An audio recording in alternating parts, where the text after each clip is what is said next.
Hai, namaku Kim Hyerin. Aku adalah anak kedua di keluarga. Aku punya saudara lelaki yang sekarang sudah menikah dan bekerja sebagai manajer di perusahaan keluarga. Ayahku adalah pemilik Kim Group yang ada di Busan.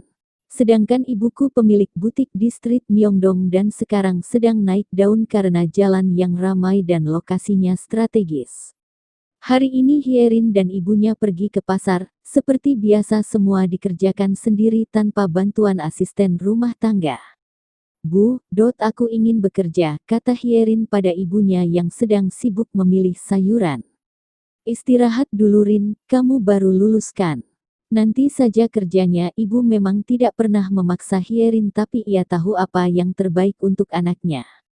Tapi aku bosan, aku ingin mencoba hal baru, jawab Hyerin. Tanya ayahmu, mungkin beliau akan menaruhmu di perusahaannya, kata ibu sambil tersenyum manis. Tapi aku ingin kantor yang lain, kantor ayah kan jauh, apalagi banyak saudara di sana, ada kakak juga, aku ingin bekerja di perusahaan properti Bu, kata Hyerin merengek. Baiklah, nanti ibu akan bilang pada ayahmu, sekarang bawa ini dan jangan merengek. Hyerin tersenyum dan melanjutkan perjalanannya menuju rak buah. Di rumah.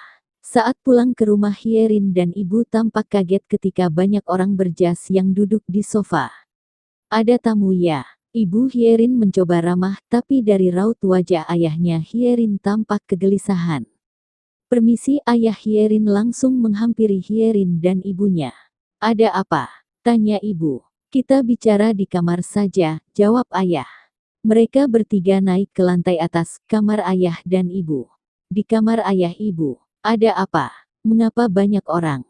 Tanya ibu. Itu semua klien ayah, tapi ada sedikit kendala dalam keuangan. Ayah salah mengecek barang dan kita rugi banyak. Mereka kemari datang untuk mengambil uang yang telah mereka titip ke ayah. Mereka akan melaporkan ayah ke polisi jika uangnya tidak ada, karena itu sebagai bukti kalau ayah korupsi, jawab ayah. Memangnya berapa? Tanya ibu. 800 juta, dan 500 juta lagi sebagai alat transfer ke perusahaan lain, jawab ayah. Bagaimana ini? Aku tidak punya uang sebanyak itu, memang butik sedang ramai tapi uang yang diperoleh tidak sebanyak itu, jawab ibu. Apa kita pinjam saja? Ayah punya teman baik saat kuliah dulu dan rasanya ia mau membantu, tanya ayah. Siapa? Pemilik Kim Park Group. Ibu tahu, istrinya pemilik rumah makan dan anaknya pemilik kedai kopi. Hyerin hanya diam dan menatap bergantian ibu dan ayahnya itu.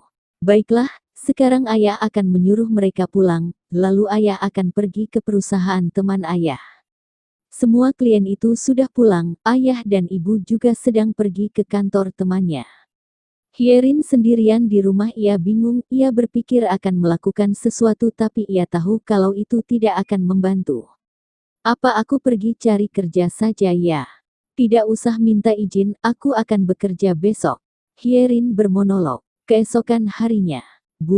Aku pergi dulu, kata Hyerin yang sudah ada di pintu depan. Kemana? Tanya ibu yang sedang ada di dapur. Aku akan pergi ke rumah teman, mengambil barang. Hyerin sudah mengeluarkan mobilnya, sedari tadi ia berteriak tidak karuan dari luar rumah. Hyerin memasuki satu persatu perusahaan, banyak yang ingin Hyerin bekerja di kantornya tapi Hyerin tolak karena ternyata kantor itu tidak sesuai dengan keinginan Hyerin. Sebagai salah satu contohnya adalah bosnya ada yang genit, ada yang tempatnya kotor, jorok sama saja, ada juga yang tidak sesuai keinginan Hyerin karena ia ingin masuk ke dalam perusahaan properti. Aku menolak semua tapi kenapa aku masih memasuki perusahaan itu? Aku putus asa. Hyerin duduk di halte sambil meminum air mineralnya. Tiba-tiba saat ia tak sengaja melirik ke arah tiang listrik, ia melihat brosur, selembaran yang tertempel di tiang itu. Isinya, dicari seorang sekretaris wanita untuk perusahaan properti di Kim Group. Hubungi nomor berikut. Hyerin langsung pergi ke perusahaan tersebut. Tanpa pikir panjang, ia menyetop taksi yang lewat. Di perusahaan, Hyerin menghampiri seorang security yang sedang berjaga di sana. Permisi Pak, saya mau bertanya tentang brosur ini. Hyerin memperlihatkan brosur yang ia robek tadi. Apa benar di sini sedang mencari seorang sekretaris? Tanya Hyerin.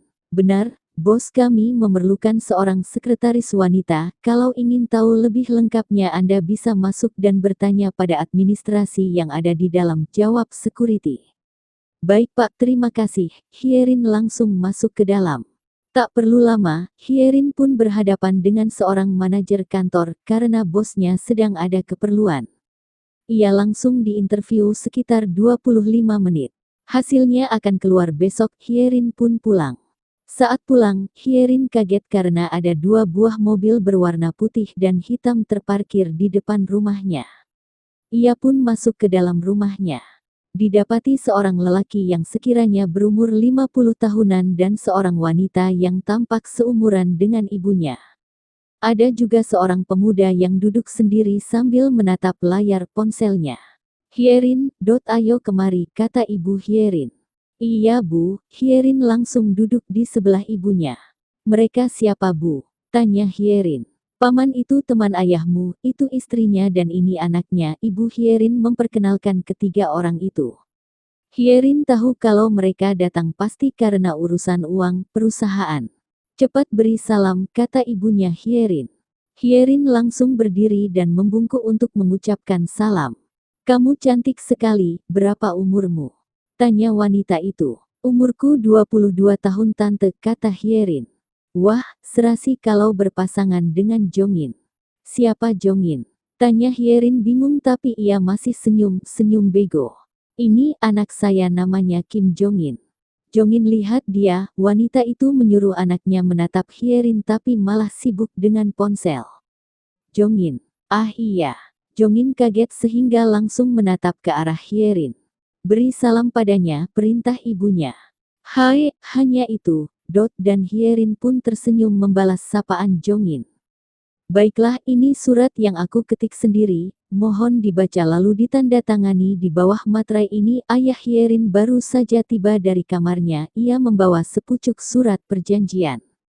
Baiklah, di sini akan ditetapkan tanggal perjodohan kalian berdua, kata ayahnya Jongin. Jongin dan Hyerin langsung kaget dan berdiri bersamaan. Apa maksud ayah? Aku akan dijodohkan, kata Jongin yang tidak tahu apa-apa. Tenanglah Jongin, kata ibunya Jongin. Tenang bagaimana? Aku saja belum kenal dengan dia, ayah bilang kita kesini karena urusan bisnis, tapi kenapa malah dijodohkan? Jongin sudah duduk sekarang. Apa kau mau dijodohkan seperti ini? Kata Jongin kepada Hyerin. Aku juga tidak siap, kenapa mendadak? Hyerin tidak tahu harus bicara apa, ia pun masih dalam keadaan mematung. Ini kesepakatan kami sebagai orang tua, kalian akan menikah minggu depan, tidak ada penundaan dan penolakan, Jongin. Kau jangan keras kepala, umurmu sudah tidak muda lagi, kau harus menikah dengan Hyerin, apa kau tidak malu dengan umurmu? Temanmu sudah pada menikah sedangkan kau hanya sibuk dengan urusan kantor, kata orang tua Tongin.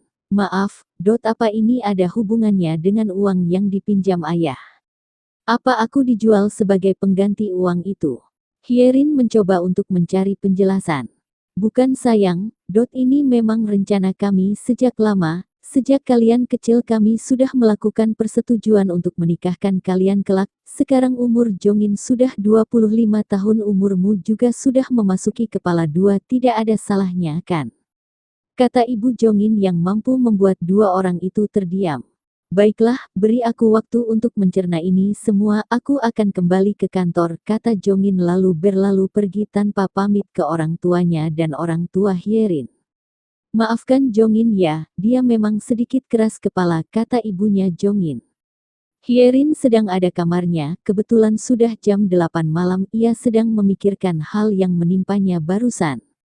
Kenapa harus dijodohkan? Memangnya ini zaman Siti Nurbaya? Hyerin bermonolog. Teling. Notif dari ponsel Hyerin.